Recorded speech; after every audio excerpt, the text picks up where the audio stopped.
this model system, and then this is the result I got yesterday afternoon, and I just made a slide of it.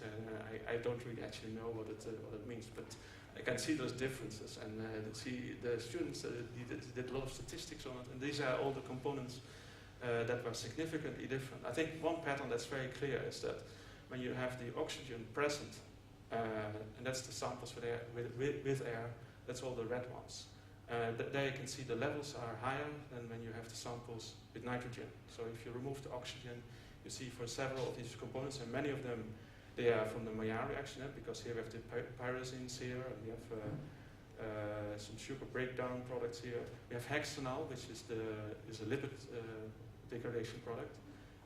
So okay, we see there's some change, but I said to Morten, I'm a little bit reluctant to put this slide on today because this is so preliminary study, and so and he said, oh, should we put all the presentation on? I said, no, maybe we should not. We are not too proud of this yet. So I think it's just very preliminary, but maybe oxygen has something. So I was just wondering then, okay, what could actually happen when you have a closed roasting system?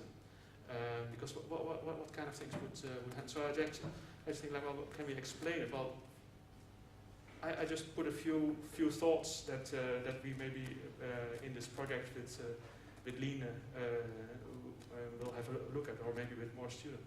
But we say like, okay, if you have oxygen, you're in this lowering system, you have, I think the oxygen could be a factor, but I think the moisture level is maybe more important. But when we look at oxygen, I think always of sulfur chemistry, because as I showed you, 2-fluorothiol is a key component in roasting. And I know thiols, they are very reactive and they can be easily oxidized. So there could be something on the sulfur chemistry, it could be a factor. We have lipid oxidation, as I try to put some argument forward to say like, well, maybe there's something on lipid oxidation, maybe some fats get oxidized, maybe we can radicals formed, and maybe in a system where you remove the oxygen, then that is quantitatively less important. So that could be a factor. The interactions with the Maillard reactions, as I have mentioned before. Yeah, and then I was looking a bit in the literature, and actually there is a study showing that also oxidation in the sugar degradation of the Maillard reaction is actually occurring. So even there in the Maillard reaction, oxygen, and they've done this in model study, they also showed that oxygen actually can interfere with the breakdown of the sugars. But this is not really explaining the result that we showed just before. So this is maybe not a mechanism that is happening. We still have to do more work. But I think really, to me, it's the moisture level that's an important driving force for Maillard reaction. So this could be one of the things that you have a slower release of the water from the beans. I think this could be something that is then more typical for lowering, and therefore I think lowering gives a less severe roasting, and that's also a little bit what we see in the results from Line, is that we see several of the roasting components, they're actually present at a lower level. And then I also put like, what about the sensory aspects? So we don't really know. I'm not aware of any studies where things are published, but I think we should do a little bit more systematic work on this to really get a better idea of what is the difference between the traditional roasting and then this lowering smart system. I just had a slide just show you a little bit on this with that oxygen actually can intervene to some extent in the Maillard reaction. Just to show you that when you have some of the, this is then the pentanedione, so it's a diketone that is formed in the sugar breakdown. In fact, that can be oxidized to acetic acid, propionic acid. We have in the model studies, they have actually showed that these acids are formed when you have oxygen present. Also some of the intermediates, other intermediates in the Maillard reaction, they also have been shown to produce some of these acids. And there was another, well, in the same study they looked at other precursors as well, and also there they say like quantitatively acetic acid is quite an important part when you have a Maillard reaction happening with oxygen present. But you can say overall it's not so important, but there is at least a study now showing that it can happen. Okay, so my last part of the presentation is just a little bit more towards what you're going to do later on today on the cupping. And I think it's sort of interesting because normally when people taste products, we just report what we taste, but we should maybe look sometimes also a little bit what's actually happening when we are swallowing foods. How is actually the system working? Because if we're looking at, we have the mouth here, and then we have the nasal cavity, which is a very big, some people have big noses, other people have smaller noses, but it's quite a volume we have here. But what is happening is when we having a product in the mouth, then normally we have a little valve here which is closed. So if we don't breathe, then this is a closed system. Whereas if we swallow, we will see that that there is a temporary closure and afterwards opening again of this is the soft what is it called? Yeah, the soft palate, and this is very important in terms of flavor release when we're eating something. So when we swallow, you'll see that due to this movement is that some of the air is transported upwards to the nasal cavity. And this is typically when we have a product in the mouth, nothing is happening, then we are breathing along this area. And then if you have some coffee, if you have just drunk some coffee, then there will be some coffee here in our, you can say in our throat or in our pharynx. And there's just sort of sitting on the sides here. And then we're breathing and then it's transported to the nose. So this is an argument for aftertaste when we have a coffee. At the same time, when we swallow, then you will see that just after swallowing, the system is opened again, and you'll see a release of aroma components to the nose. And I have this is then one thing we should be aware of, because you're going to do cupping, and I'm very fascinated by it to really drink this very fast. But I think one should also not underestimate what's really happening with the residuals of coffee in the throat. Linked to this, I also just want to make you aware of that when we're looking at coffee flavors, and I found this publication because it has some of the important coffee components, the flavour.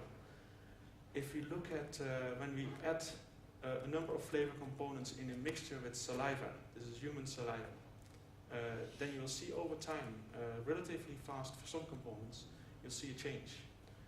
And this is for the flavour. I put a mark here. You can see that this is really happening fast. So you can also see that you can imagine if you have coffee in your mouth, that even though you have flavour, or at least especially these sulfur components, they will bind to proteins, they will get oxidized, they will broken down by some of the enzyme system in saliva, etc., etc. Many factors to this. And so you can just see that coffee flavor in your cup is not necessarily the flavor that you will experience, because when you after a while the flavour disappears from just in your mouth. So some of the impact that the coffee has is actually disappearing.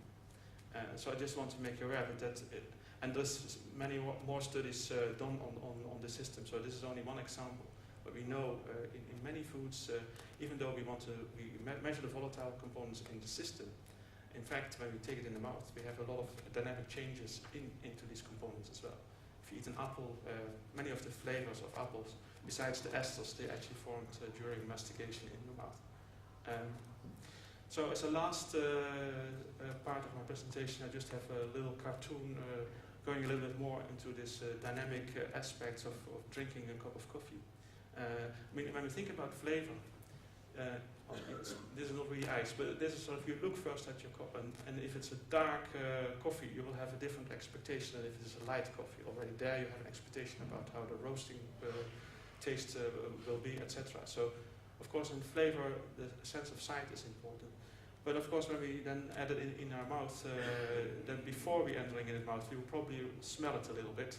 Will give some information. But then most of it then will enter the mouth. Then you will get the activation of the receptors on the tongue and in parts of the oral cavity. And then we often get the bitter sensation. If we keep the mouth closed, then we only have the bitterness and maybe some sourness and some residual sweetness if that is present. But that's all we have.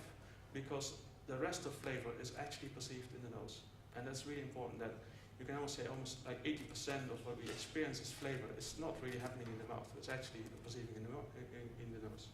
So if you're thinking about swallowing, and this is then not really dynamic closing this gap here, but it's just showing like you swallow and you have a whole area here where you can have a residual amount of product left. You also have something left in your mouth, and then you breathe. And through the breathing, you transport the volatiles to your nose. And you can try it yourself later on today, but if you just swallow, you actually will experience a little puff of air through your nose. With every swallow, you just get a little puff of air, and that's where you transport actively these volatiles to your nasal cavity. So we have an open system here, all the time breathing, and you can say venting, everything that's absorbed in this mucosa, and then we have this closed mouth system that when you swallow, opens.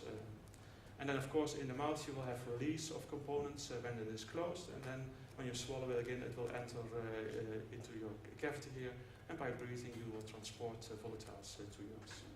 So this is just something to consider when you have discussions on the cupping in the afternoon. How should we measure coffee flavor in a proper way? Okay. Yes, I had a little bit more on stating of coffee flavor. This is again showing that these thiols and different thiols, they can react and thereby also disappear when you have coffee just standing on the table. So the degrees of the coffee flavor is partly due to these kind of mechanisms. I don't really want to go much into that. I just want to go to my conclusions because time is running out also. So I hope that I just have given you a very, very brief introduction to some of the major flavor components that can be formed in roasting of coffee. And I hope that sort of enlightens you a little bit and helps you in the discussion throughout the day. And also, I have given some considerations on this Loring Smart system. I think there's still a lot of questions that needs to be answered to really understand what's happening there. And then my last thing also is that when you think about flavor, of course the roasting and the coffee brewing and all these things is very important. But at the same time, coffee itself, some of the components that have impact, they are not stable, and they will react further. And so things will happen in your cup, but also even in your mouth when you're drinking a coffee. And there's really good studies that have shown evidence for that is actually happening. So with that, I thank you for your attention, and I don't know if there's any questions, then we should maybe have the discussion together with a bit more as well. Thank you. Thank you very much. So what do you think, Tim? Is Tim Mendelboe here? Tim? Let's go. All right.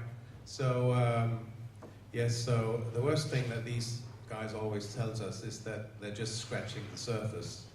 I wonder how it looks inside, you know.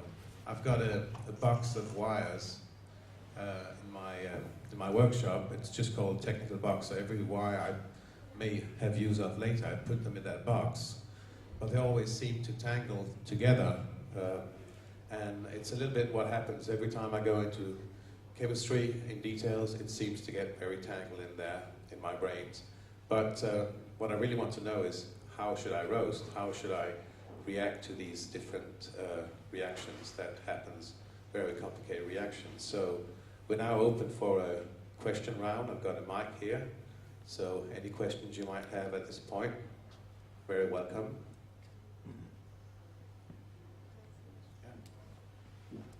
There you go.